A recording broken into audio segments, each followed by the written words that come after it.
नमस्कार जय जगन साଙ୍ଗ ମାନେ ଆପଣଙ୍କୁ ମୋ ୟୁଟ୍ୟୁବ୍ ଚ୍ୟାନେଲ୍କୁ ବହୁତ ବହୁତ ସ୍ୱାଗତ।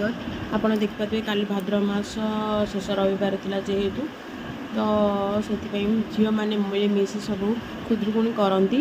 ତ ଶେଷ ରବିବାର ଯେହେତୁ ଥିଲା ସେଥିପାଇଁ ପ୍ରଶାସନ ଆସିଛି।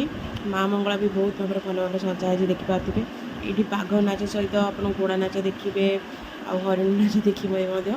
ଆଉ ବୋଇ ତ ଦେଖିପାରୁଥିବେ ଆପଣ ପଛପଟେ ଥୁଆ ହେଇଛି କି ବହୁତ ଭାବରେ ଭଲ ଭାବରେ ସଜା ହେଇଛି। ଏଥିରେ ମା ମଙ୍ଗଳା ଆଉ ତପ ହୋଇ ଯେହେତୁ ବସିକି ମାନେ ବୁଲିବେ ତା ସହିତ ଝିଅମାନଙ୍କୁ ଏନ୍ଜୟମେଣ୍ଟ ଦେଖିବେ। ତ ଭିଡ଼ିଓଟାକୁ ଦେଖନ୍ତୁ ଆଉ ଏନ୍ଜୟ କରନ୍ତୁ।